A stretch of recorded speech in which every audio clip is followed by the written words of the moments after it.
yo iniciaría haciendo algunos comentarios sobre las ponencias. Para no salirme del tiempo, voy a evitar referirme a las ponencias a las cuales se van a referir las ponentes.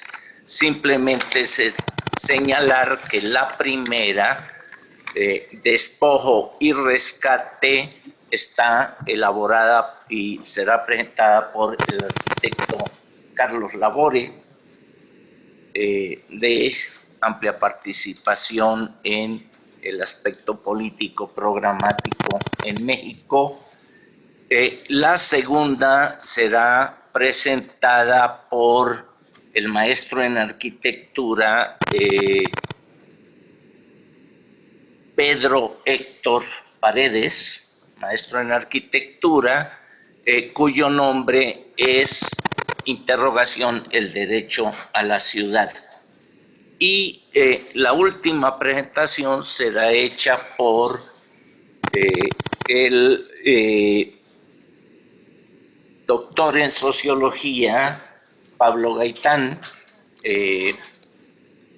y se refiere al blanqueamiento por despojo. Hay la ventaja o el problema, tienen las dos caras, de que las ponencias son fundamentalmente conceptuales. Entonces no nos vamos a mover en estudios de caso, sino en planteamientos generales de corte interpretativo teórico sobre la problemática territorial en México. La primera ponencia, que es la más general, la de Carlos Labore, sobre despojo y rescate. Es un planteamiento el más general de todos. No voy a comentar sus grandes valores, las partes que compartimos, etcétera. Simplemente voy a dejarle planteadas 3 preguntas y una general que haremos al final de los 3 casos. Hay una preocupación que expreso sobre el hecho de una sobrevaloración teórica muy generalizada en América Latina en este momento, con raíces internacionales, que es la referencia exagerada, a mi juicio, al extractivismo y al despojo como formas de acumulación de capital en la actualidad.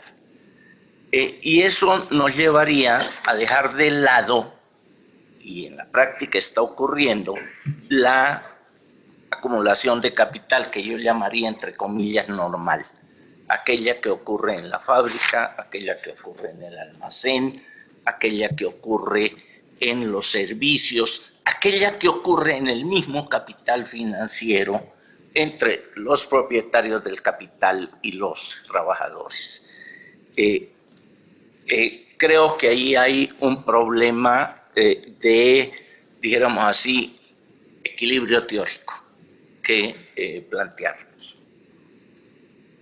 En el mismo sentido, hay un segundo comentario que haría, es el hecho de que los 4 jinetes del apocalipsis neoliberal, que los compartimos, es decir, despojo, violencia, corrupción, impunidad, yo creo que habría que añadir 3 jinetes adicionales que tienen que ver con lo anterior también. La sobreexplotación del trabajo asalariado en términos generales e históricos.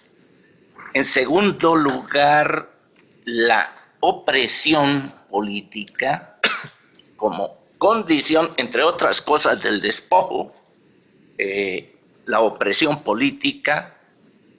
Y el tercero, la exclusión social. Entonces, no sé si valía la pena reflexionar sobre esto. Y hay una tercera cuestión que sí es concreta.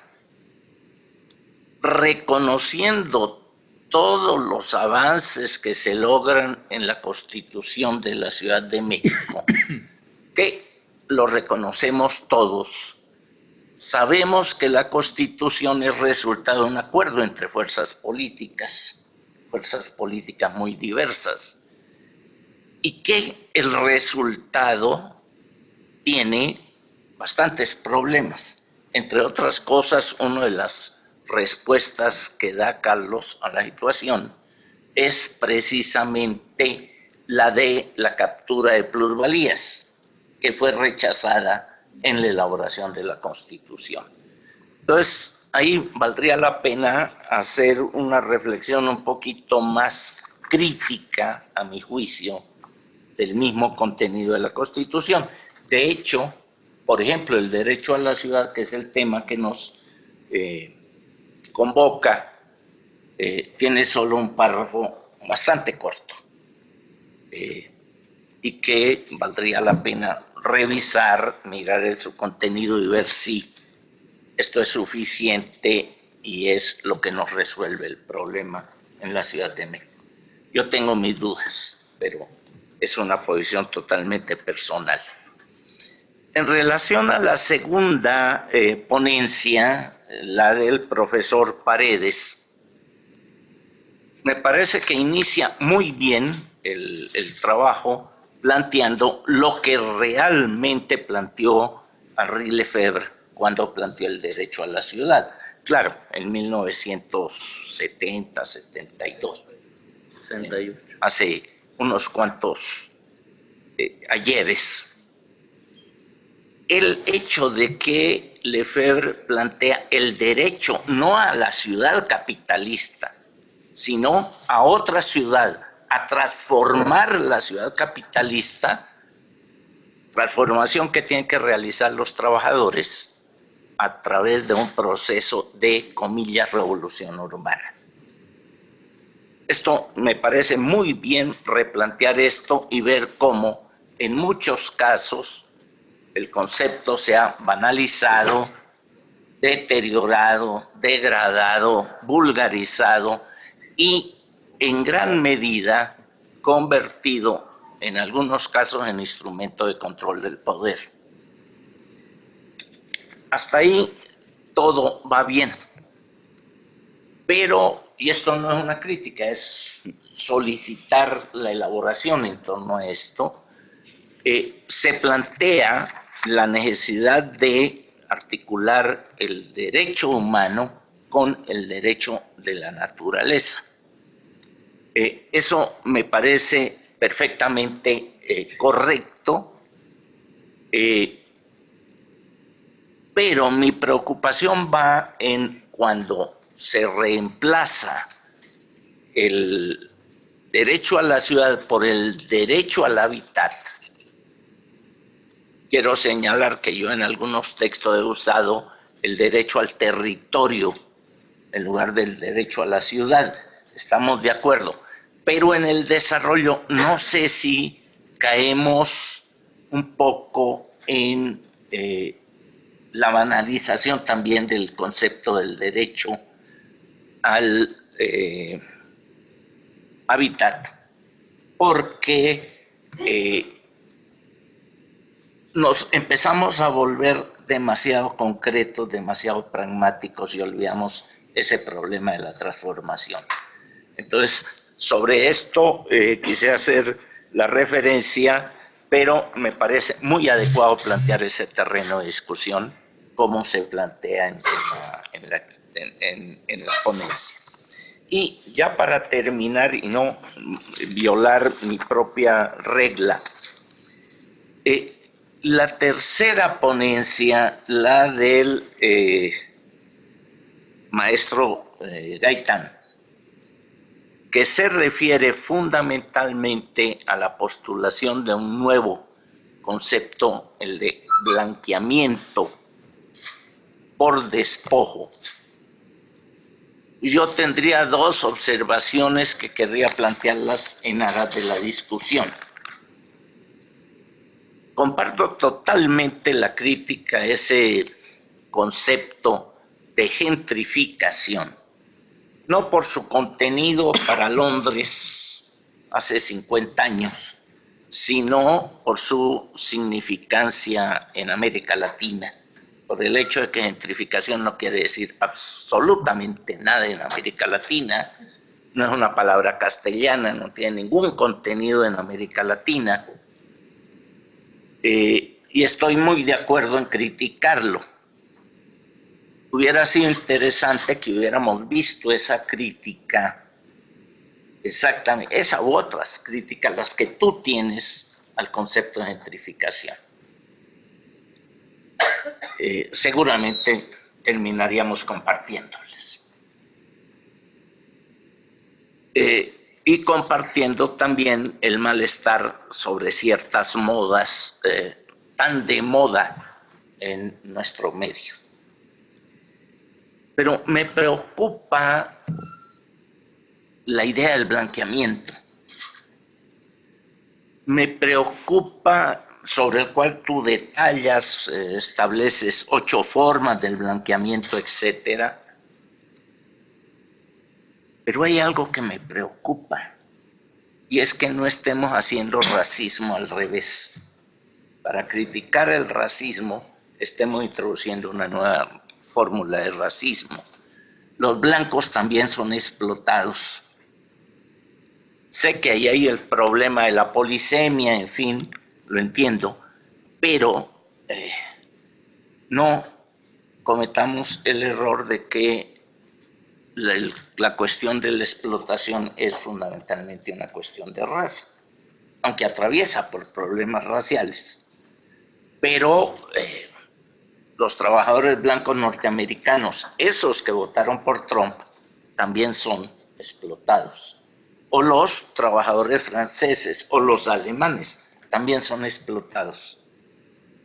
No tan absolutamente, pero en términos relativos son más explotados que nuestros trabajadores morenos, que los trabajadores latinoamericanos. Entonces, ahí hay algo que discutiría contigo y también con Bolívar Echeverría si viviera. Entonces, y la última pregunta es, ¿no hay formas distintas de llamar eso? Una forma muy sencilla en español. Cambio de clase social, desalojo de clases sociales, o de estratos, o sustitución, o reemplazo, o de clases, estratos sociales, etcétera, puesto en el territorio. Son palabras castellanas que cualquier trabajador de cualquier parte nos entiende. No cometamos el error de sustituir un anglicismo, un neologismo anglosajón, por un neologismo castellano. Es un comentario, una pregunta. Bueno, perdón, después recuperaremos el tiempo.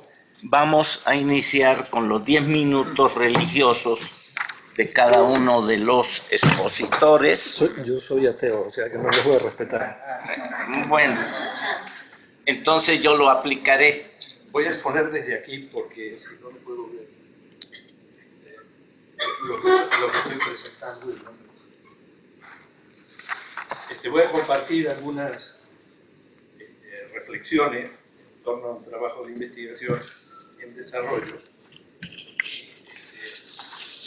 Asumo la primera crítica que hace Emilio, porque le falta el contexto derivado del proceso capitalista. El planteamiento busca entender cómo es la estructura del poder hegemónico en nuestro país, básicamente, en un punto de partida un poco más grande. ¿Cuál es la naturaleza de ese poder a nivel global, latinoamericano, nacional? cómo determina ese poder la estructura territorial del país, las ciudades, la producción de vivienda y la vida comunitaria, y cuáles son las oportunidades que tenemos para cambiar. A ver la siguiente forma. En el planteamiento... Perdón, había dicho que había una pregunta para los tres, ¿me permites decirla? Sí, claro. Muy simple, y a lo mejor va más en general a todas las exposiciones de acá. En general se habla de que la responsabilidad de todos los problemas territoriales está en el capital en general y en particular en el capital inmobiliario financiero. Estamos de acuerdo. El problema es, ¿y qué hacemos con el capital inmobiliario financiero? Es una pregunta para los tres. Bien. La revolveremos. En el planteamiento que hago, ubico que hay una hegemonía global con una alta concentración de poder articulada en torno a tres patas, que son el capital financiero, especulativo, productivo, el crimen organizado como parte de esa estructura de poder. Que hay otra de las patas son las organizaciones de control para el nivel global, Fondo Monetario Internacional y Grupo Banco Mundial, a nivel latinoamericano la OEA, y las corporaciones de comunicación, que son las que permiten, digamos, la internalización de esto que llamamos neoliberalismo a nivel de subjetividad social e individual. Entonces, son tres poderes: poder económico, financiero, poder político y poder mediático. Tres poderes distintos, un solo modelo verdadero. La concentración de poder la podemos reflejar en dos o tres datos. Hay 500 administradoras de fondos de inversión que en 2016 manejaron activos equivalentes al Producto Mundial del 2017. De esos fondos de inversión hay dos en particular que quiero destacar, que son BlackRock y Vanguard. Ellos en el 2017 manejaron activos equivalentes al Producto Bruto Interno de China. BlackRock es el principal inversionista en la Bolsa Mexicana de Valores. Luego veremos hasta dónde está el tiempo. Otra forma de concentración son las corporaciones empresariales, de las que elegí como ejemplo la que tiene que ver con las semillas. Monsanto Bayer, Dow DuPont, Syngenta China y BASF controlan el 60% del mercado de semilla a nivel global, 100% de la transgénica y 70% de los agrotóxicos. A nivel mediático, hay 7 grandes grupos, no me voy a detener en sus descripciones, eso lo pueden leer después en la publicidad, que controlan el 70% de los medios globales, 7 corporaciones, e influyen sobre el resto. A nivel latinoamericano, 5 grandes grupos mediáticos controlan lo que ven, oyen y se entretienen 600 millones de personas en América Latina. 5 tal es el tamaño de la concentración. El tercer aspecto es el de las instituciones de nivel global. El Fondo Monetario, con 188 países miembros, como ustedes saben bien, no lo voy a describir en aras de cumplir el compromiso que nos pide Emilio. El Grupo Banco Mundial, lo mismo, tiene una docena de organizaciones pertenecientes al grupo. Entre ambos son los que impulsan el modelo y le dan todo el soporte cultural e ideológico. En América Latina ese papel lo cubre la OEA. En México se reproduce el esquema.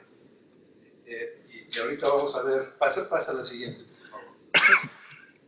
Hay 4 grupos: Bancomer, Banorte, Banamex, Santander. En 2017 manejaron el 70% de los activos financieros del país. 4 grupos.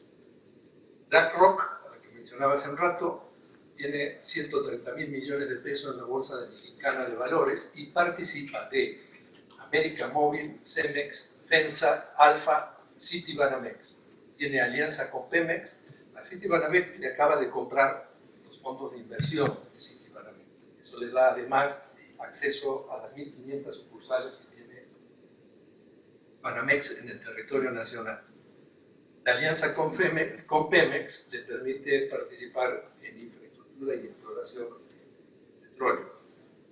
Según Esquivel, en su trabajo sobre desigualdad, menos del 1% del país controla el 43% de la riqueza. 4 mexicanos controlan el 9% del Producto Bruto Interno Nacional. Esa es la concentración de poder económico y financiero en México. Pero eso tiene su réplica en el poder político y en la institucionalidad que padecemos. Estado, régimen y gobierno están al servicio del modelo, son controlados por el modelo. A partir de ahí se produce todo el andamiaje normativo y jurídico para la imposición de ese modelo.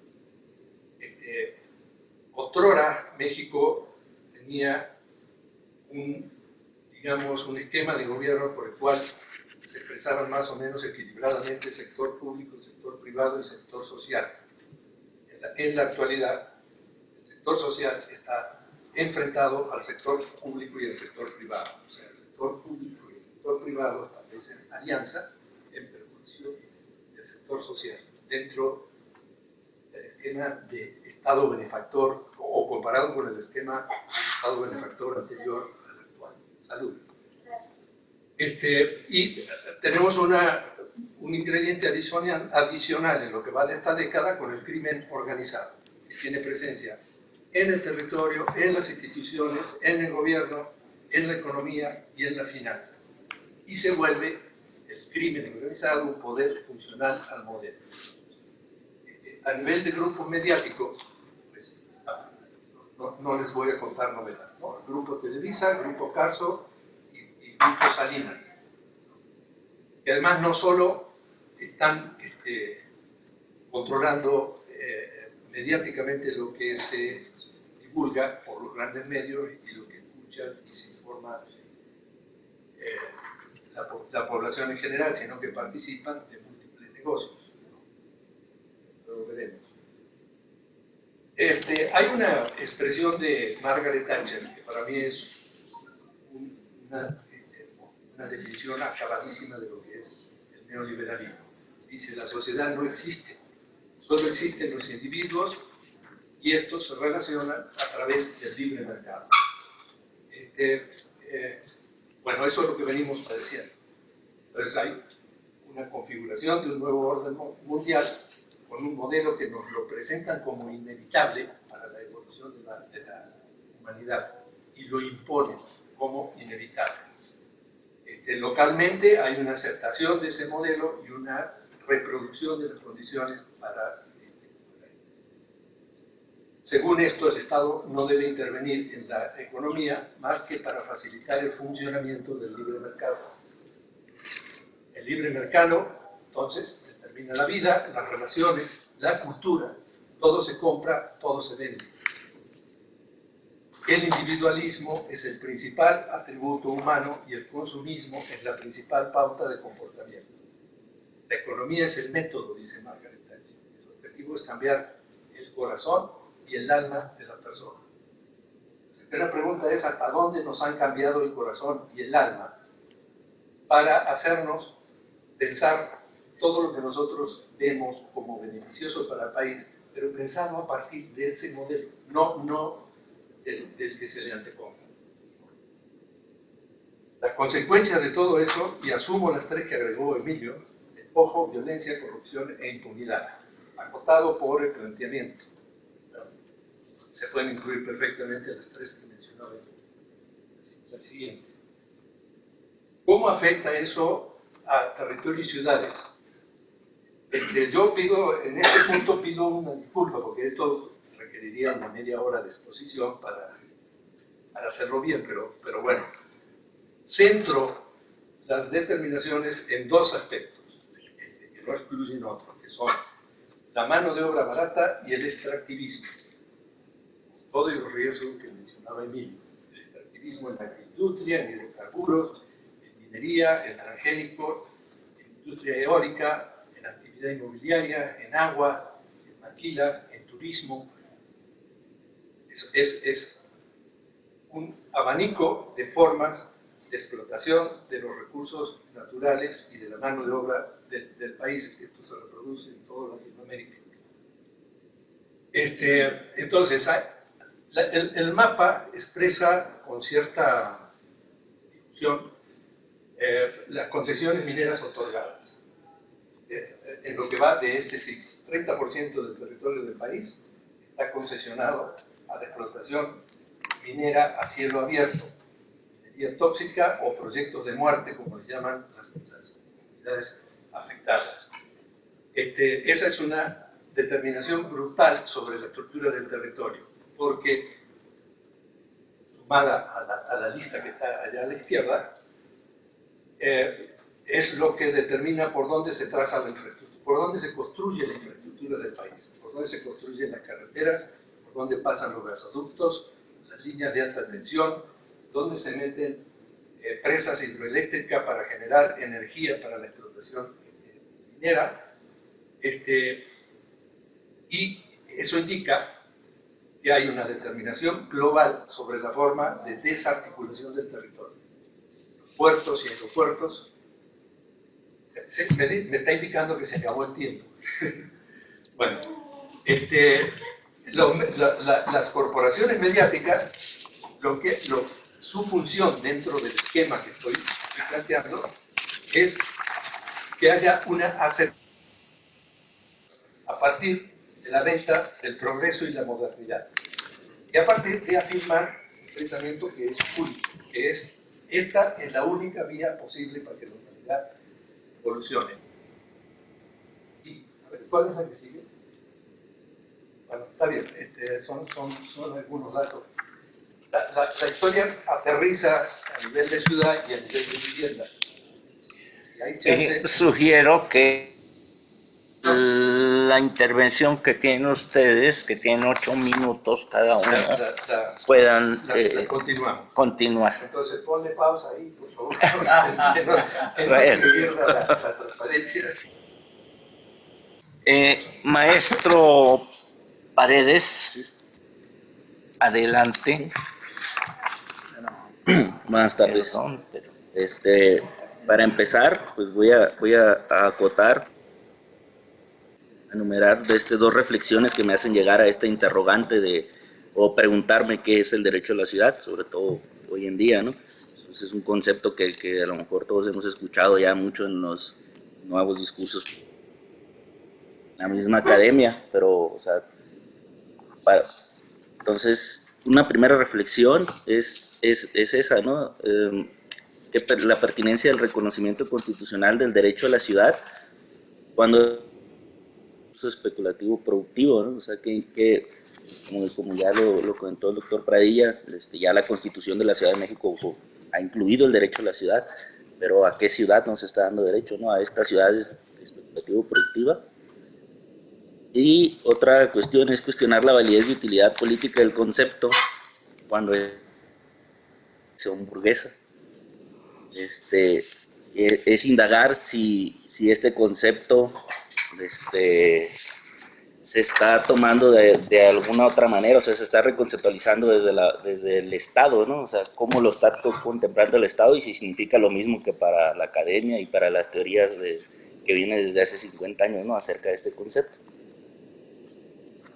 Y pues hago también un apunte de lo que hice de la teoría de Henry Lefebvre en este libro del derecho a la ciudad. Y apunto lo siguiente, o sea, entre las cosas más importantes, pues hace una severa crítica a los postulados de la Carta de Atenas y al urbanismo funcional. Lo cataloga como una estrategia burguesa de organización espacial. También apunta que hay una fragmentación de la vida en común. Critica las iniciativas de los organismos públicos, que en ese entonces se enfocaban a construir más alojamientos al menor costo, y apunta una distorsión del concepto del hábitat por parte del Estado. Y también critica la actitud de arquitectos y urbanistas. Estaban empezando a dogmatizar un conjunto de significaciones, forma, función, estructura,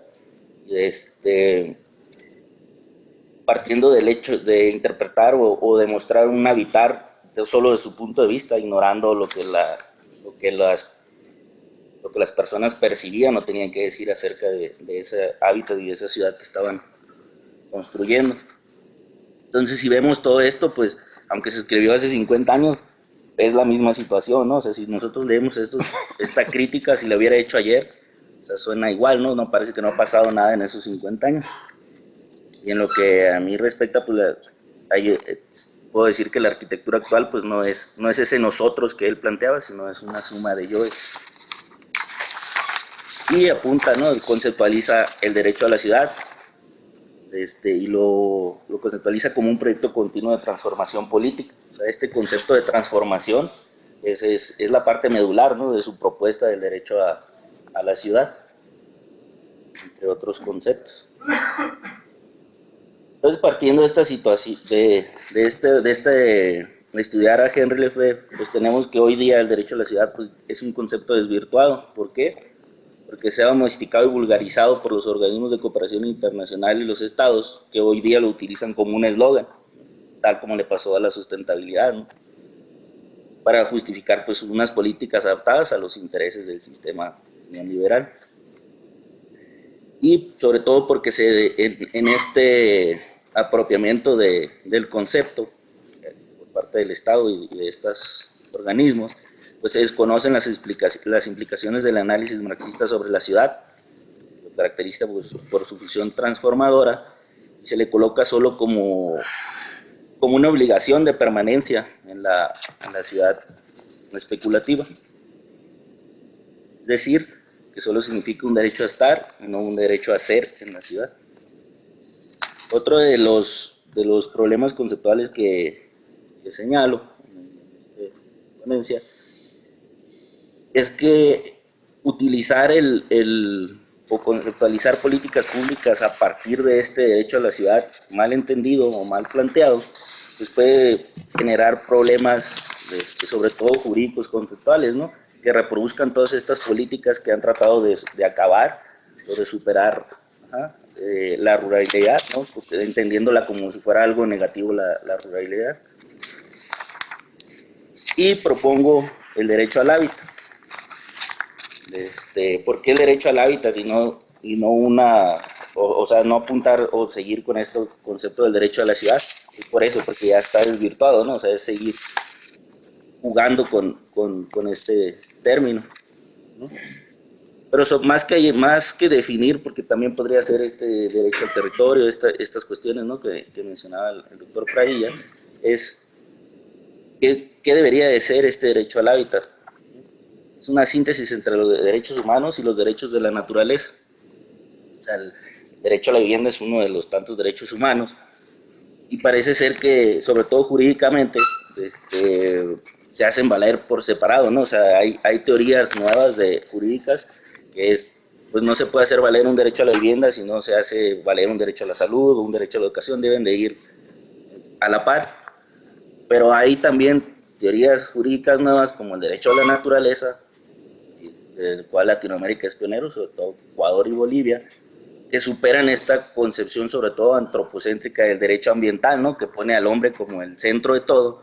No, o sea, el hombre es parte y esto es lo más importante del derecho a la naturaleza, y por eso yo retomo o hago ese intento por hacer una síntesis entre esos derechos humanos y los derechos de la naturaleza. Es decir, el derecho al hábitat tendría que ser o tiene que ser de carácter biocéntrico, y debería aglomerar a otros derechos: derecho a la vivienda, el resto de los derechos humanos, los derechos de la naturaleza, los derechos de los pueblos indígenas, el derecho a la ciudad, derecho al territorio, al suelo servido, al medio ambiente habitable, a movilidad sustentable, y todos estos derechos que se contemplan hoy por separado. Y pues es definir al hábitat como la mediación entre la ciudad, el campo y la naturaleza, ya Lefebvre hacía esto, ¿no? Cuando Lefebvre hablaba de la ciudad, no era la ciudad, lo rural, la naturaleza, ¿no? Si era, para él la ciudad era esa mediación entre estos tres componentes. ¿Y qué consideraciones se podían hacer sí, qué consideraciones se deberían de tomar en cuenta para una política pública partiendo de este derecho al hábitat? Pues primero, instrumentar una política pública de suelo. Ya parece ser que la nueva administración está trabajando en esa propuesta. Que el Estado deje de ser facilitador para tener un enfoque regulador, que ahí responde un poco a la pregunta del doctor Pradilla en cuanto a que el capital inmobiliario es el responsable, ¿no?, de todos los graves problemas. Yo creo que es el Estado que no ha sabido regular o que no ha tenido ese enfoque. Y obviamente el capital inmobiliario se ha aprovechado de esa actitud o de ese Estado facilitador. Preocuparse por la calidad de las soluciones habitacionales, legitimar la efectiva participación, que eso es lo que se perdió en este devenir del concepto al derecho a la ciudad hasta llegar a la Constitución de la Ciudad de México, y la participación pues, se ignoró, ¿no? O sea, es uno de los conceptos que se borró. O sea, y sin embargo la participación es el eje de esta función transformadora que el derecho a la ciudad, como concepto primigenio, pues debería de tener. Y pues finalmente, pues tenemos esto, ¿no? Que la ciudad, el derecho a la ciudad, pues parece no ser un derecho, sino la obligación a adaptarse a esta ciudad, ¿no? No a transformarla, sino adaptarse a lo existente. Y pues el derecho al hábitat es el derecho y la libertad de habitar. Un habitar que significa pues dejar nuestra huella en el mundo, ¿no? Parece ser que todas estas conceptualizaciones que se han tenido pues han tratado todo menos el ser y el desarrollarse de la persona, ¿no?, dentro del territorio. Ya con eso terminamos. Gracias. A continuación, la ponencia del maestro Pablo Gaitán, que versa precisamente sobre el blanqueamiento por despojo. Adelante. Bueno, muchas gracias.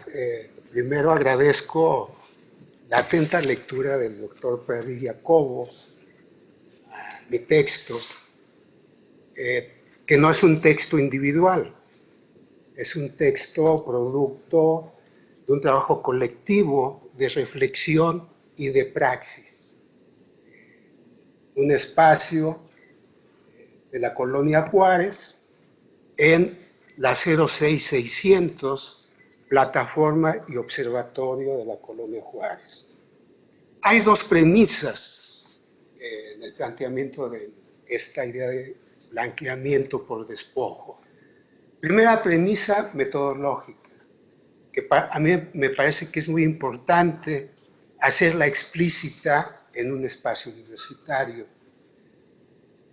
La premisa metodológica tiene que ver primero con una crítica, autocrítica, yo diría, que soy universitario, mi formación ha sido aquí en la UAM, licenciatura, maestría, doctorado, y desde esa formación aprendí en la universidad, mis maestros me transmitieron que la gran metodología para trabajar en el espacio social, en la comunidad, en el barrio, era la metodología de la intervención. Desde muy pequeño, cuando digo muy pequeño, desde que era estudiante de sociología, desconfié de la noción de intervención, porque me remite al pensamiento militar. Es decir, el sociólogo entonces es la vanguardia para ocupar el territorio a través de la intervención metodológica. Aquí lo dejo, pero yo he derivado la noción de interinvención. Interinvención tiene que ver con que el sociólogo, en este caso, cuando trabaja en comunidad, lo hace en una interacción de reciprocidad, de intercambio y de invención mental de conceptos. Es decir, las organizaciones barriales también pueden crear una epistemología desde el barrio, en una asociación, en este caso entre vecinos, colonos, ciudadanos, y el sociólogo como vecino, ciudadano también. O sea, yo soy sociólogo vecino y soy sociólogo ciudadano. Desde esa praxis, entonces, a partir de experiencias concretas, y es la segunda premisa, ya no metodológica, sino de la práctica, es que en el 2015, en el contexto de un planteamiento concreto de lo que hemos definido también como el Estado inmobiliario, y esa es un poco la respuesta a esta parte de qué pasa entre el capital financiero, capital inmobiliario, está incrustado y sistematizado, cristalizado en el Estado, en particular en el gobierno de la Ciudad de México, al cual hemos definido como Estado inmobiliario. Ese Estado inmobiliario, en el 2015, propuso el Corredor Cultural Chapultepec. Haberlo detenido implica de las pocas y ejemplares luchas de vecinos para contener proyectos del Estado inmobiliario y del capital internacional financiero, de sus reinversiones, etcétera, etcétera. Fue un grupo de intelectuales, fue un grupo de académicos comprometidos con la lucha de los vecinos, etcétera, etcétera. Y entonces, en ese contexto, en alguna asamblea, en alguna discusión, alguno de los vecinos, yo estoy descontento efectivamente con la noción de gentrificación, porque esa representación teórica, no lo dijo así, yo lo estoy adornando, dijo, no me ayuda a explicar la situación concreta en la que vivo en esta ciudad y todo lo que me está afectando como trabajador, como vecino, como consumidor, como ser viviente en la ciudad. Entonces, como no me reconozco, lo primero que lanzó fue una palabra polisemántica. También pudo haber dicho ennegrecimiento, también pudo haber dicho en moreno, ¿no? Entonces en brown. O sea, pudo decirlo de cualquier manera y también pudo ser válido, pero él lo dijo ahí y comenzamos a trabajar epistemológicamente el concepto a través de seminarios entre vecinos. Y los vecinos comenzamos a discutir efectivamente a Bolívar Echeverría, y nos ayuda, por ejemplo, con la noción de blanquitud. Blanquitud es la construcción de un etos aspiracional de que queremos ser norteamericanos, en particular en este país. Se produce una estética, una ética y una construcción de modelo arquetípico del ser blanco en este país. Muchos de nosotros, morenos, nos queremos blanquear. Esa es una parte del problema.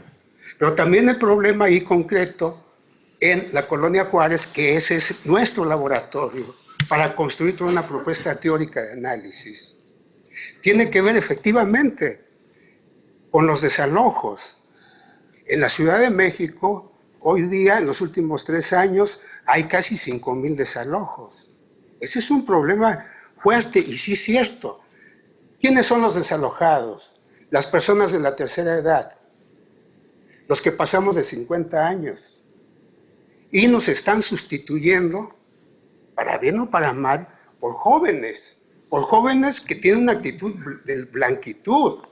Porque cuando se sustituye una estética del barrio, una peluquería por una barbershop, pues es un blanqueamiento, señores. Yo no encuentro otra palabra y no es racismo.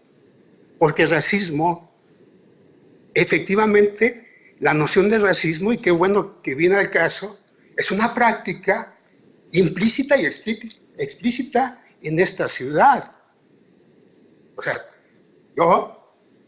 el doctor Gaitán puede transitar por Mazarik, pero es con el sistema de vigilancia mental y de cámaras, es vigilado porque es moreno. O sea, yo sufro el racismo cuando voy a la librería Gandhi. Un moreno igual que yo me vigila si no me roba un libro. Pero si pasa alguien blanco, o sea, de piel, aunque sea de Michoacán, que venda carnitas, pues entonces a él no lo vigila. Pero vean, hay una interiorización del etos de la blanquitud. Por eso retomamos, entonces construimos, pero también nos interesa la discusión teórico-práctica de estos conceptos.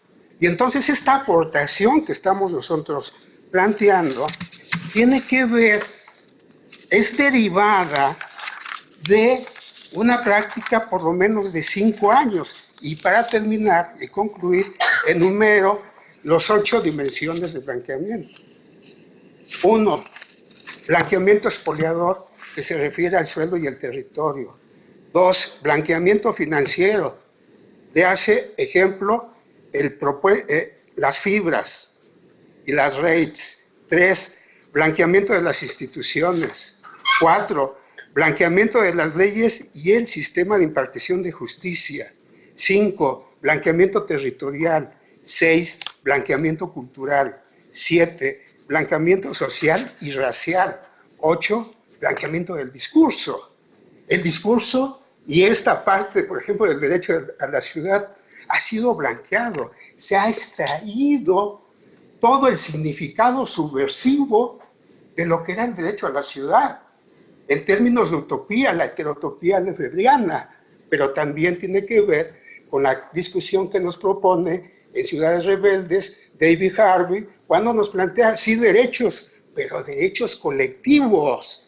Y el problema hoy día, tanto en la Constitución de la Ciudad de México, como en las nuevas políticas de la ciudad, a nivel de la ciudad y a nivel metropolitano, se están haciendo a un lado los derechos colectivos y están siendo sustituidos por los derechos individuales.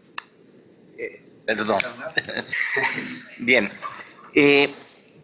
Tenemos ahora 20 minutos de preguntas y comentarios del público dirigidos a los 3 ponentes.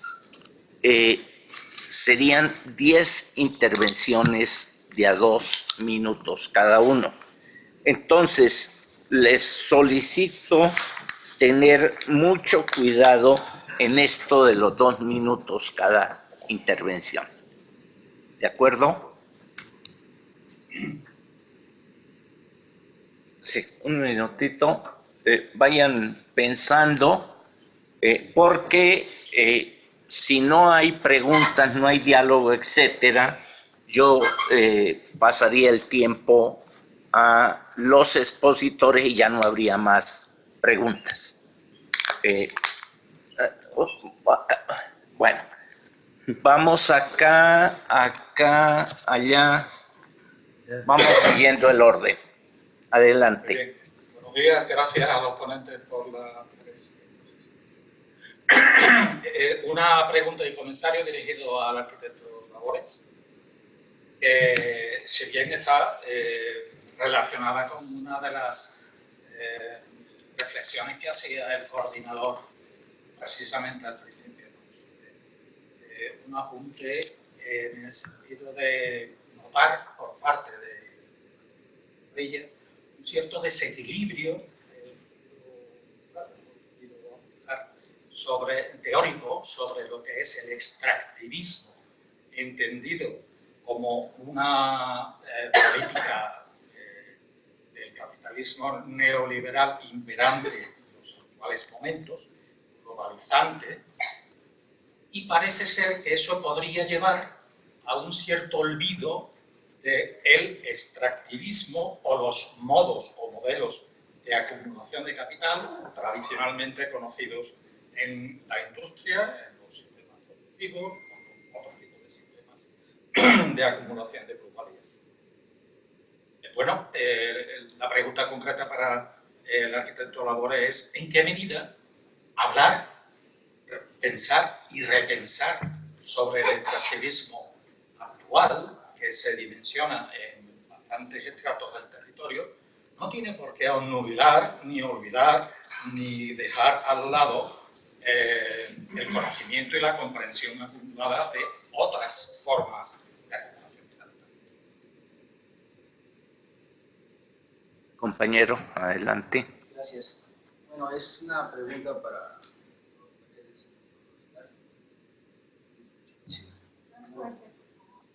El derecho a la ciudad plasmado, bueno, que concedía el IEPREM en ese entonces, lo tenía pensado en una ciudad fragmentada, a través de la industrialización que se venía dando en Francia en ese tiempo.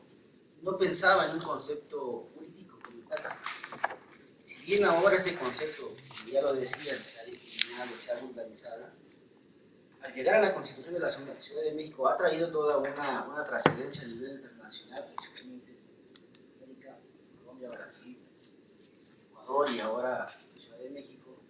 Si bien sabemos que la Constitución tuvo ahí, tomaron parte ciertos movimientos sociales, que etc., ellos concebían el derecho a la ciudad en el territorio. Este concepto, más bien, lo que quedó en la Constitución de la Ciudad de México fueron simples derechos. Se tenía una primera petición más amplia de esa petición. Si bien, ahora, ¿cómo ejercer como ciudadanos este derecho a la ciudad? Todos lo conciben como un instrumento político. No se concebía así. ¿Cuáles serían los instrumentos? ¿Cómo se ejercería? Porque los planes de desarrollo a nivel local de la Ciudad de México pues, hablan de una ciudad fragmentada. Mientras la zona de Santa Fe, Iztapalapa, Pozaco, etc., ¿no? ¿Cómo hacer para ejercer este derecho? Había alguien allá de pie. Un momento. Pero puedo ir al último. No, pues adelante, ya regresaste. Adelante. Bueno, yo soy Sergio González, soy vecino de la Colonia Juárez, formo parte de la plataforma vecinal. Y soy como, quedamos dos en mi edificio, habitamos ya un barco fantasma, todos mis otros vecinos, todos los comerciantes locales de mi edificio, ubicado en la esquina de Liverpool y Bruselas, en la Colonia Juárez, han sido ya desplazados, han sido ya desplazados del barrio, familias que tenían arraigo de 40, 50 años, que llegaron los abuelos, después los hijos, después los nietos y ya los bisnietos. Entonces ya somos como, es como habitar un barco fantasma, es como ser los últimos sobrevivientes de un naufragio. Y bueno, seguimos, llevamos 4 años de un proceso jurídico muy duro, demandando derechos, como el derecho al tanto, porque lo que tiene el blanqueamiento en una de sus aristas, que tiene que ver con el poder judicial y la violación de los derechos, es que es un proceso, digamos, en cascada de violaciones de derechos uno tras otro, ¿no? Pero hay un derecho del cual se habla poco, que también es el derecho a la centralidad. Si viéramos, por ejemplo, como la delegación Cuauhtémoc, pensando que es una de las colonias centrales más importantes de la Ciudad de México, si viéramos, por ejemplo, en cómo en la colonia Juárez se ha encarecido el suelo artificialmente, se han incrementado las rentas, o sea, en mi edificio las rentas hasta donde yo estaban en 8,000 pesos. Las rentas en mi edificio van a pasar a 35,000 pesos. Y eso es más o menos lo que vamos viendo en cómo en este fenómeno de encarecimiento del suelo urbano, de encarecimiento de esta creación ficticia de plusvalía que además recolectan las inmobiliarias. Y ahí sería muy interesante en cuanto a Carlos, porque hay una serie de estudios, Carlos, que hablan de esa colecta de capital, de ganancia de esas inmobiliarias, que quienes lo han estudiado con fórmulas matemáticas muy complejas hablan de un 30% de captación de plusvalía, de captación de ganancia, que las inmobiliarias se le echan en la bolsa sin haber puesto nada. Toda esa infraestructura y ese equipamiento urbano que aportamos todos y cada uno de nosotros cuando pagamos impuestos. Entonces, en esa ecuación que tú planteabas, hay uno que nosotros como juaricuas, como vecinos de la Juárez, le llamamos el tercer socio. En la disputa o en el nuevo ordenamiento territorial de la ciudad, digamos, la forma en cómo se ordena y cómo se distribuye o cómo se generan leyes y la planeación urbana es siempre entre el capital inmobiliario, llámese cártel inmobiliario, y entre los funcionarios a todos los niveles, llámese Estado inmobiliario. Pero hay uno tercero, que es ese tercer socio, que es la ciudadanía, que tendría, o que estamos ya, digamos, demandando un nuevo rol participativo, pero vinculatorio también. Y con esto concluyo. ¿De qué sirve un proceso para hacer un programa general de desarrollo urbano con un conduce cuando esa ciudadanización maravillosa y muy virtuosa que tuvo ese ejercicio, que por fuerza de ley se tiene que realizar, termina completamente traicionado a la hora de traducir, que traducir es traicionar, todo eso que se genera en ese gran ejercicio para terminar con un programa parcial de desarrollo o con una ley de reconstrucción que más parece obedecer a ese mercado inmobiliario encarecedor del suelo y captador de plusvalía no merecida, y desplazando pues personas y destruyendo tres cosas: tejido social, redes de confianza y redes solidarias que devienen en inseguridad en los territorios. Entonces, ¿a quién le conviene un modelo así? Insisto en el tiempo, por favor, discúlpenme, es la trágica función de un moderador, ni modo. Bueno, Reduce la cantidad de preguntas. había Rojo. el rojo. Después seguimos contigo, Enrique, el que tiene el saco rojo acá. Gracias por la participación. No lo dije en ese sentido, es que tiene un suéter rojo. No den connotaciones que no sirven. Hace años.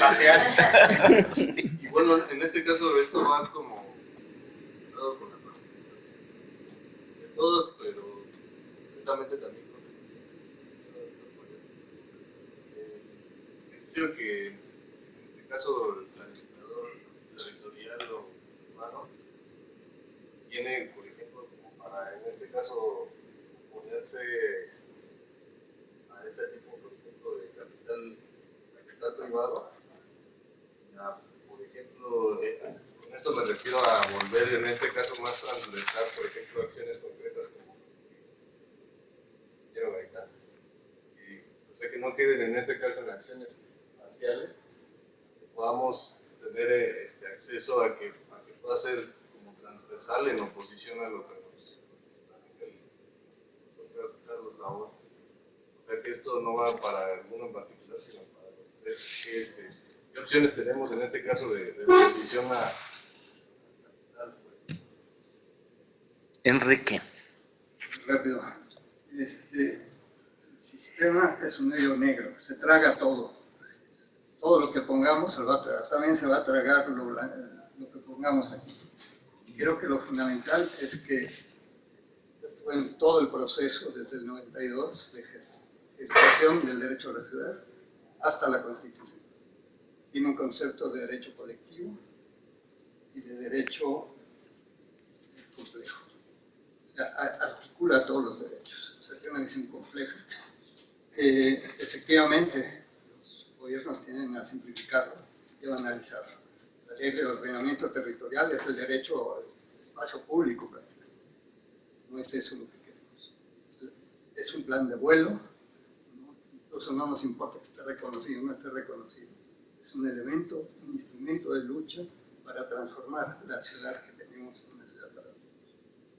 Considerando que por lo que nos mostró aquí Labore, no tenemos ningún poder, todo el poder está concentrado afuera.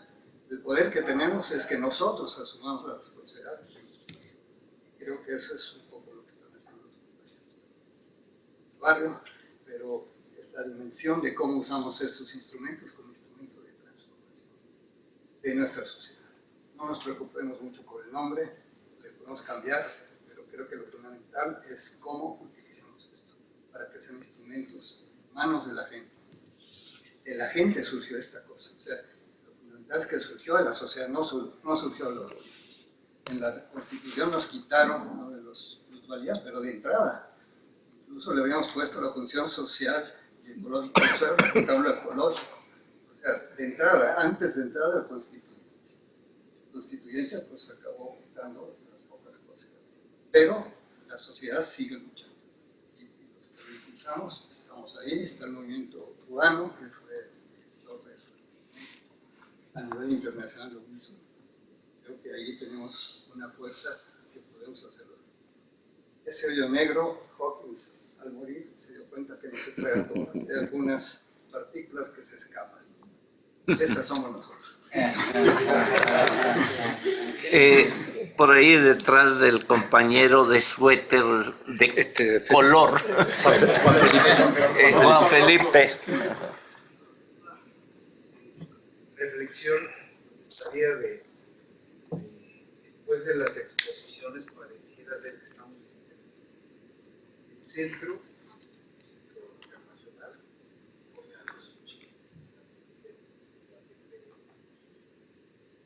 el poder está allá y eso en cualquiera de las actividades. Me gusta lo de derecho al territorio más que de la ciudad, si no, no vamos a entender lo de el otro son los bancos, son los que de veras se llevan el dinero. Y hay un solo banco mexicano de la lista esa. Y además de Monterrey, no tengo nada contra pero se mueven estos grupos de poder, se mueven y los pequeños proyectos se van a lograr. La reflexión es sobre qué podemos hacer, ¿no? Luchas por unos predios, son casos aislados y no están defendidos por una normatividad. Y si hablamos de conjuntos más grandes, pues también son de capital externo. Si hablamos de grandes territorios como las minas del mar o el ya no son nuestros. ¿Qué podemos hacer? ¿Cuál es el papel que podemos hacer? ¿Alguna otra? Ahí, acá. ¿No? No. Bueno, entonces allá. Joven de lentes y joven de lentes.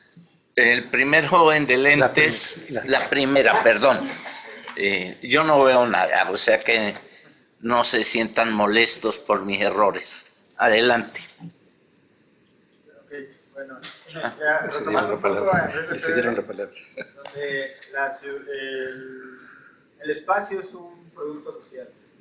También cruzándolo con Jordi Borja, donde la ciudad es el espacio público, en forma de silogismo, entonces la ciudad es un producto social.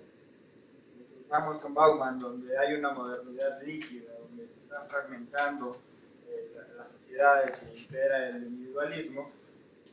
Esto vulnera mucho y los poderes fácticos son los que aprovechan esto, ¿no? Lo mencionaba el doctor Laborde. Ahora, por otro lado, el Estado inmobiliario genera una dicotomía. Por un lado, estas políticas de corte neoliberal se confrontan con el empoderamiento ciudadano, que el mismo derecho de la Constitución liberal, con estos dos instrumentos de participación ciudadana. Uno de estos fue el que permitió esta lucha contra el corredor de la 8. Ahora, la urbanista Raquel Rolling, que en su presentación de Guerra de Lugares decía que el capitalismo huele a podrido, ¿no? Que ya se está terminando. ¿Será cierto o no? Y a partir de ahí la importancia de la participación ciudadana con estos instrumentos. Bien, Está la niña que... sí, adelante. Este es un comentario respecto a lo que comentó Pablo Gaitán. Me interesa mucho el tema de esta discusión de si nos corresponde el tema de gentrificación. Yo como investigadora urbana lo reivindico en mi discurso. Yo creo que para mí el tema central de la cuestión está en la cuestión de clase, digamos, que puede tener un correlato racista o no, digamos, ¿no? Y por eso me parece que quizá el planteamiento lo planteo así como una hipótesis, no sé si el planteamiento es una forma de gentrificación que puede ser en la que, por ejemplo, nuestra ciudad puede estar está presente, lo sabemos, porque nuestra ciudad, como parte también de nuestra historia colonizadora y aún colonial, digamos, en muchos sentidos de nuestras subjetividades, tiene un correlato fenotípico, digamos, este desplazamiento de clase en las ciudades, ¿no?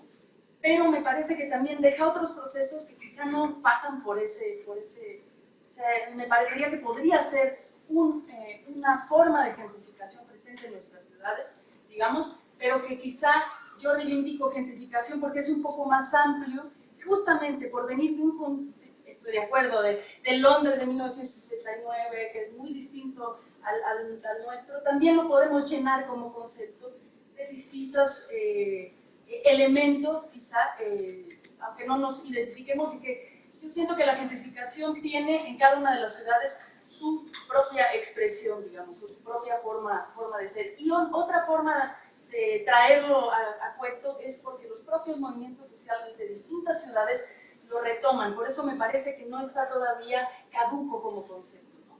Y yo, por ejemplo, lo he visto en movimientos de favelas cariocas, donde el blanqueamiento también tiene un correlato, digamos, fenotípico. Hay un desplazamiento de clase que está interseccionado con el tema de la raza o del racismo, que no es lo mismo, del fenotípico, digamos, pero que finalmente retoman el tema de la gentrificación. A mí me preocupa mucho más cuando se habla de gentrificación y se le quita el componente de expulsión social y del desplazamiento de una población más pobre por la llegada de la rica. No sé, es una discusión que me interesa mucho. Y yo de alguna manera reivindico porque creo que es un tema, de gentrificación es un poco más amplio y nos da cabida a otros procesos que no necesariamente están ampliados al de la raza, que tiene mucho, al racismo, perdón, que tiene mucho correlato en nuestras ciudades, pero quizá no en todas las de Latinoamérica, y en todos los lugares de todas nuestras ciudades. Bien, vamos ahora a la respuesta de los ponentes. Tienen 8 minutos cada uno, ni un minuto más, e iniciamos al revés, iniciamos con el doctor Gaitán. Bueno,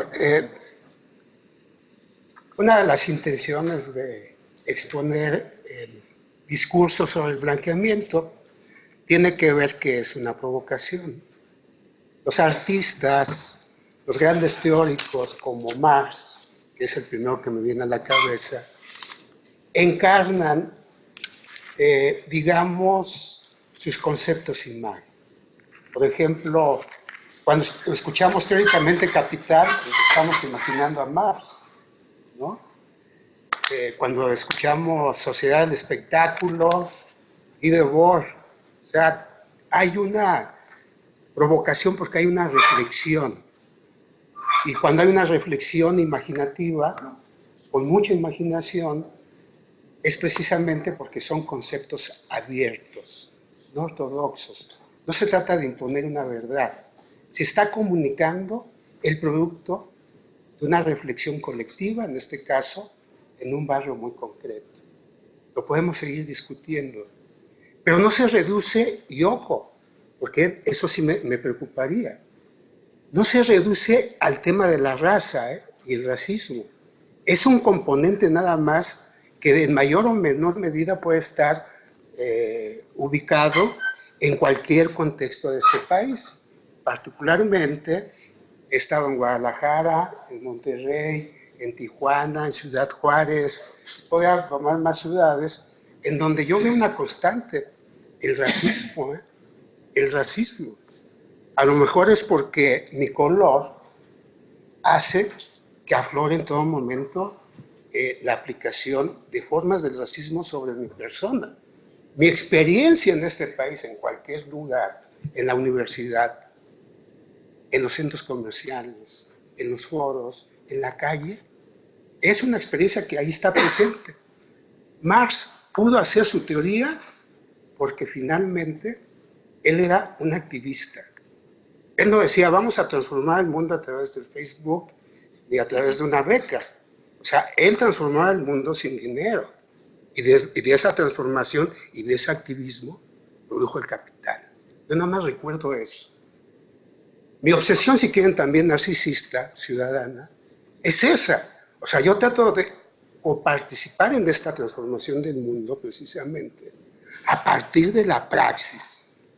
A mí me sorprende mucho, por eso insisto en la noción de blanqueamiento, en que hace algunas semanas, a 2 días de haberse estrenado nuestra señora Constitución de la Ciudad de México, hubo un desalojo en la calle de Roma 18, en la colonia Juárez, donde desalojaron a indígenas migrantes ñañúes. Desalojo, con una orden del Estado, inmobiliario. Pero además, donde afloró el racismo, porque en los foros, en WhatsApp de la colonia Juárez, personas que están siendo y familias que están siendo expulsadas, clase media, alta, de principios de los 40, 50 de la colonia Juárez, aplicaron racismo contra los indígenas. A ellos sí los debían expulsar y había toda la legitimidad, a ellos no. Y viviendo todo este proceso de blanqueamiento, porque hay distintas formas, hablo del financiero, etcétera, etcétera, producen todas estas fenomenologías.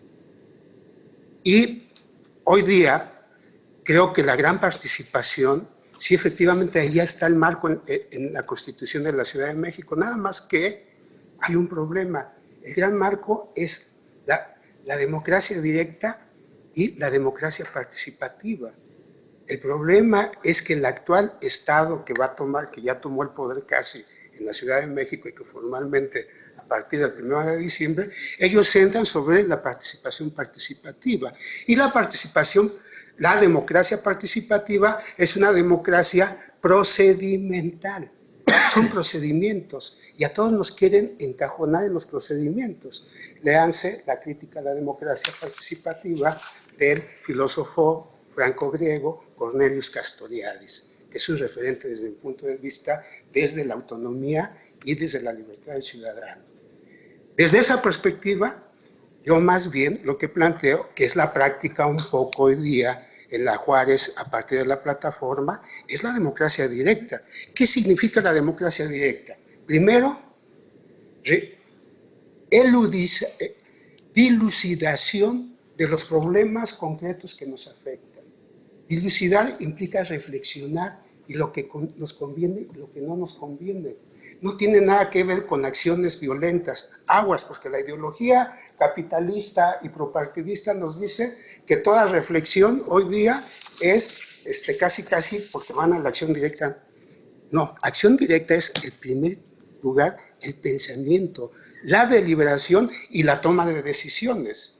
Hoy día en nuestra ciudad hay cientos de colectivos vecinales, pero nada más que no estamos conectados. Son moléculas difusas que ahí están y que, por ejemplo, hoy se está tratando de promover a partir de una reciente coordinadora que organizan varios de estos grupos civiles en defensa del agua, en defensa del territorio, en defensa del aire, que estamos contra los megaproyectos. Esa es la democracia directa. Sin mediación de partidos ni procedimientos. Y eso implica asumir, al menos yo como sociólogo, como ex académico, como ex estudiante universitario, como ciudadano. Y entonces, eso es el proceso de humanización. Un proceso de deshumanización que yo sí critico abiertamente, es el proceso de sobreinterpretación y sobreteorización que desgraciadamente en la universidad está presente, que nos impide con los tentáculos institucionales de CONACYT, de las academias, de las formas de organización en la academia, que nos impiden movilizarnos y relacionarnos con la ciudad. Los primeros que nos tenemos que liberar somos nosotros, para ejercer con la sociedad en el barrio la democracia directa y la transformación de la ciudad. Esa sería mi conclusión. Profesor Paredes.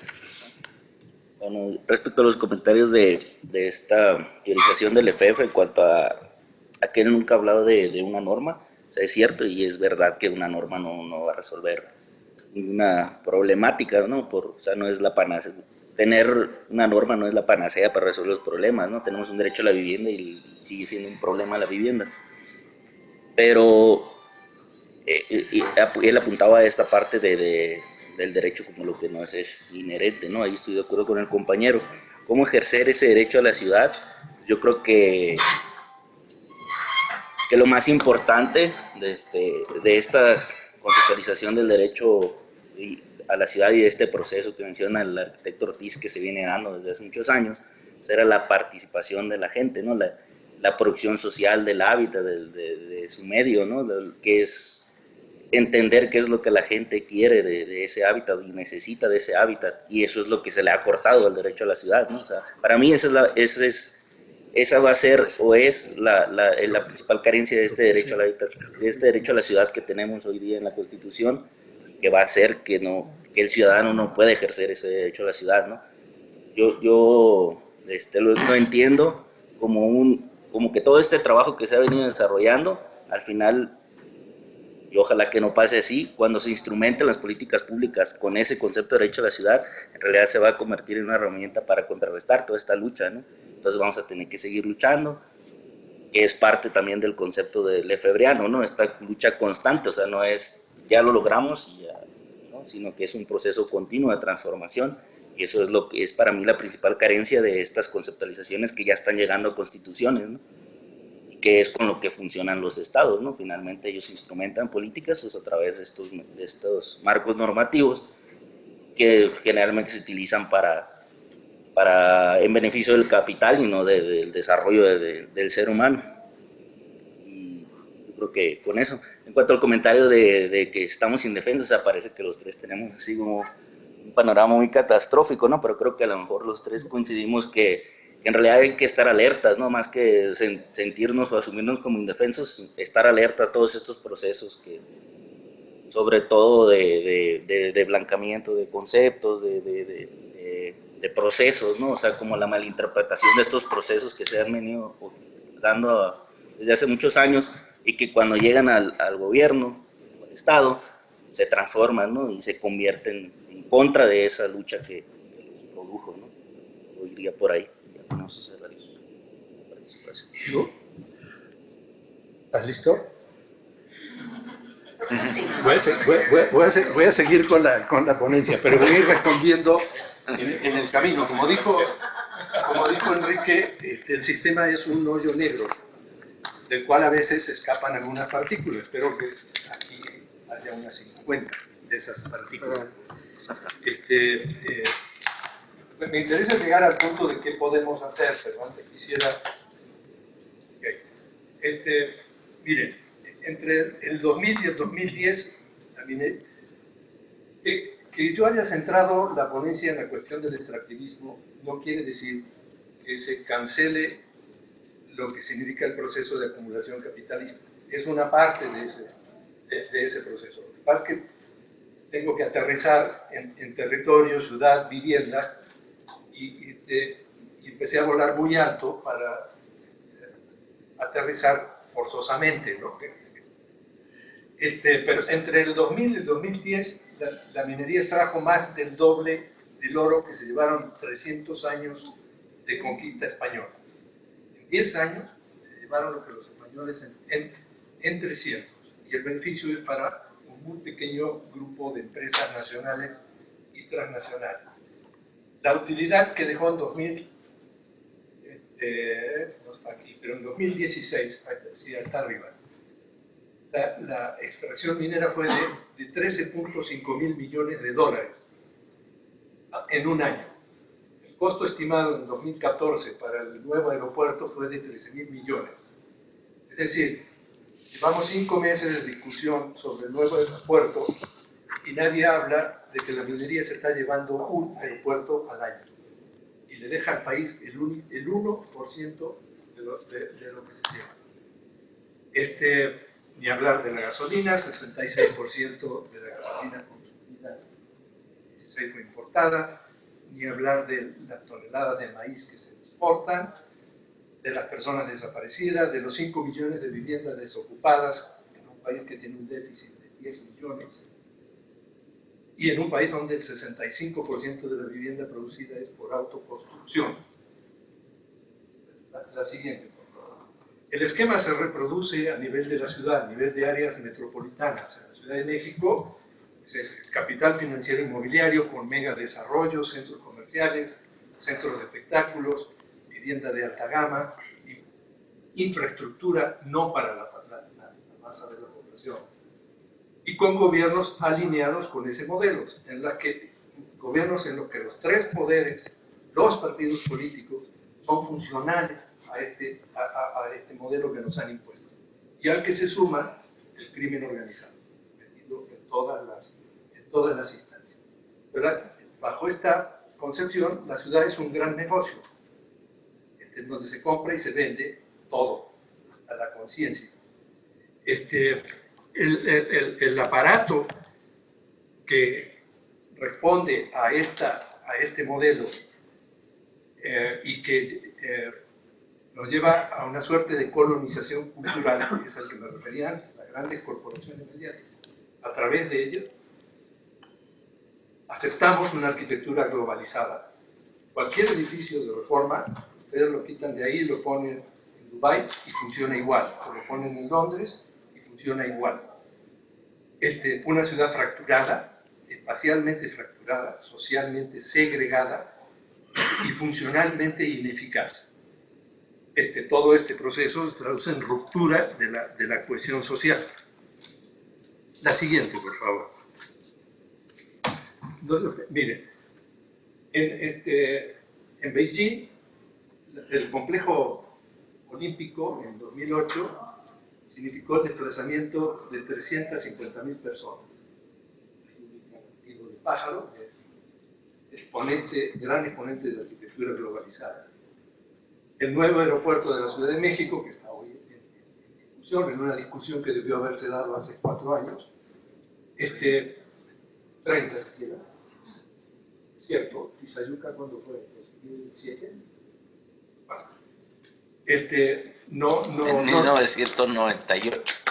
No necesito extenderme sobre las consecuencias, pero el tipo de arquitectura es el mismo que prevalece a escala global. Es una arquitectura empresarial centrada más en la marca y el prestigio que en la prestación de un servicio. Son los rasgos de la arquitectura global. La siguiente, por favor. A nivel de la ciudad tenemos el gran contraste de la arquitectura global sembrando, lo que mencionaba antes, vivienda de alta gama, centros comerciales que sustituyen las formas tradicionales de vincularse en los barrios, en las colonias, por un impersonal centro comercial donde uno entra y es uno y el aparador, no uno y el resto.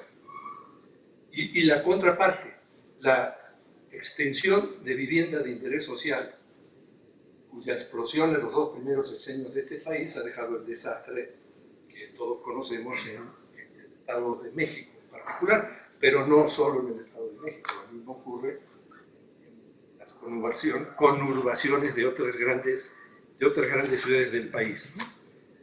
Esto es expresión de un poder económico y financiero concentrado. La siguiente, por favor.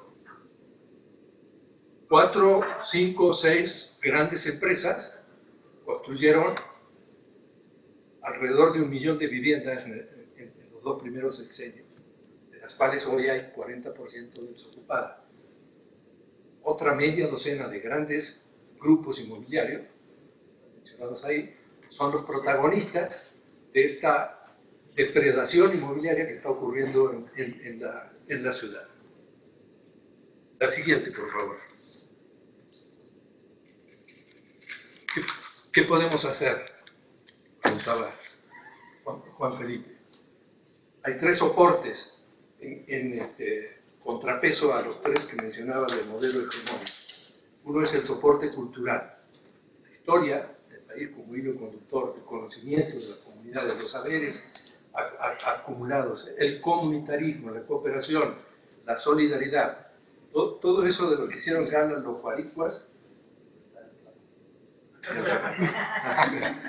Todo eso que hicieron ganas los guaricuas para parar el corredor Chapultepec, bueno, no es exclusividad de los guaricuas. Esto está presente en todo el territorio nacional, en formas puntuales de resistencia contra la minería, contra el despojo del agua, contra la depredación de la energía eólica que ocupa tierras destinadas a la agricultura y los pagan centavos, resistencia y propuesta de territorio, comunidades, y en las diferentes modalidades de producción social que también existen en la producción cooperativa, que también existe en el país, que tiene datos mejores que los míos, pero entiendo que hay unas 5.000 cooperativas, cuando podría haber 50.000, 100.000. ¿No? El tercer componente, también apelaban los compañeros de mesa a ello, es el proceso de democratización, de planeación participativa, comunicación plural y organización. Tengo un momento en planeación, porque hoy se refirió mucho la Arqueno. No es cualquier planeación, es planeación democrática con participación, y es un sistema de planeación del que tenemos que hablar. Un sistema complejo, abierto y dinámico, que aborde la planeación en toda su integralidad y con participación de la ciudadanía. Otra. Tenemos la historia, es la memoria, la explicación y el anclaje de todo lo que hagamos ahí. Hay un hilo conductor que nace con la resistencia indígena, 1500, con la independencia, con la revolución, con el cardenismo. Podemos sumar 1968, 88, 94, 97 y pongo entre signos de interrogación 2018. A ver qué pasa. Faltó 99, ¿eh? Faltó 99, también lo agregamos. Sí, ya se acabó. Con esto, está bien. Cierro con esta. Lo que decía Enrique, de que el sistema es un hoyo, ahorita que mencioné el 68, miren, con la conmemoración de los 50 años de la desplegó un esfuerzo institucional y mediático de gran envergadura por mediatizar los contenidos transformadores del movimiento original. Desde poner su nombre con letra de oro en el Congreso hasta alguien que escribió un libro, Hacemos la página del 68. Todas las variantes habidas y por haber, no te desesperes, ya me voy, por asimilar algo, y van a terminar asimilando lo de blanqueamiento también. Blanqueamiento me hace ruido, pero lo que más me hace ruido es que el planteamiento lo estén haciendo a partir de la agresión y no a partir de la resistencia. O sea, yo creo que tienen que reflexionar un poco de qué es lo identitario en favor de ustedes. Bien. Disculpen. Yo creo que bien, pero Emilio es un tirano.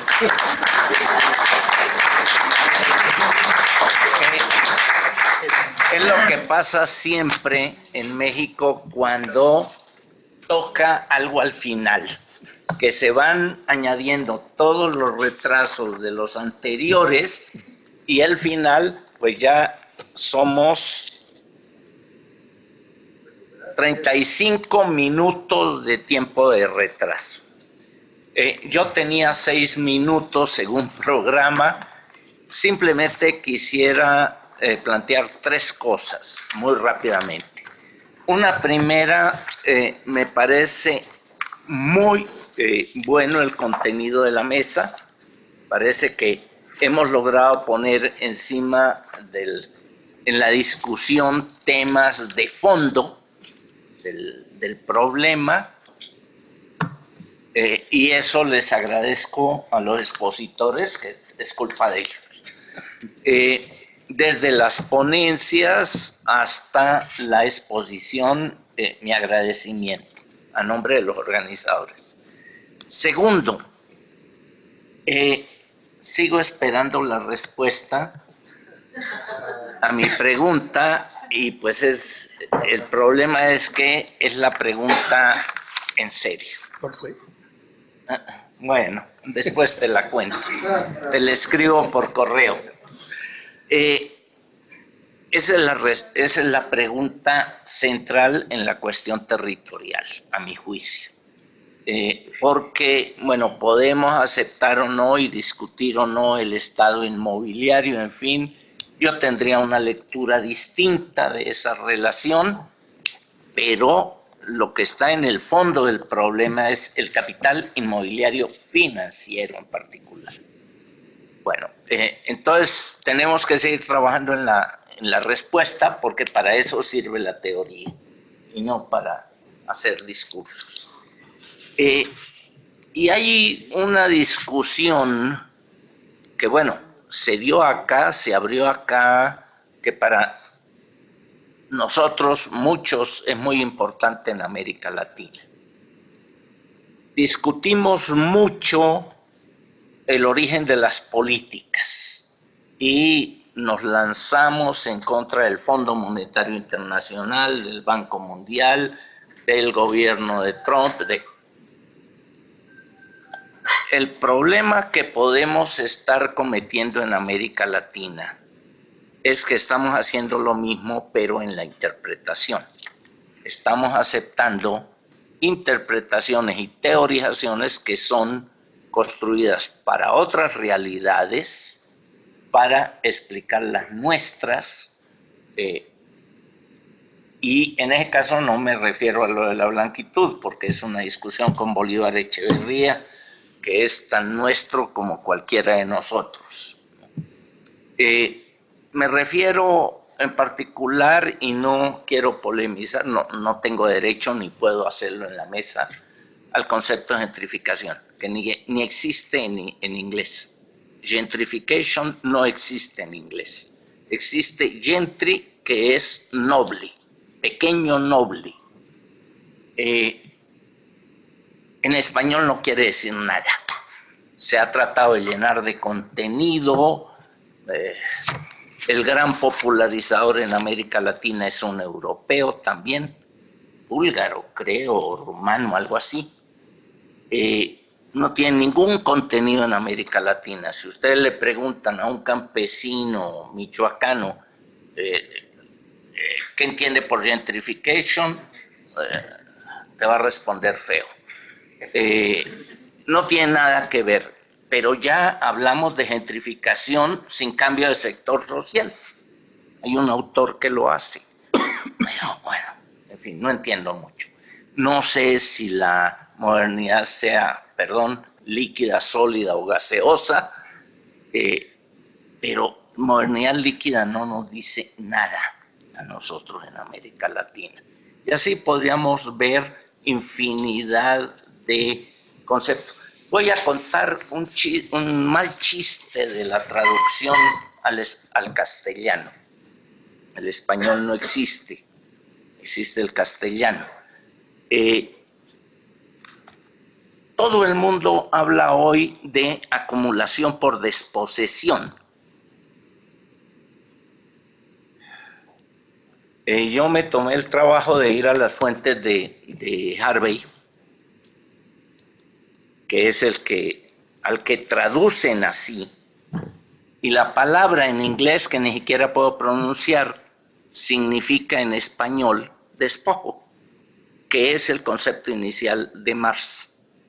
Marx todo el Capital habla de despojo, y en todas las traducciones al español revisé 3. La traducción es despojo. ¿Por qué usamos el concepto de desposesión? Que fue una mala traducción de Harvey y sobre todo de Marx.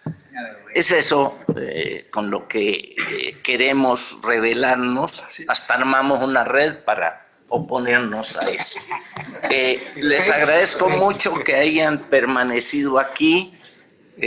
Yo creo que fue una linda mesa. Estoy muy agradecido porque hoy discutimos bien, discutimos de temas de fondo, y buen almuerzo.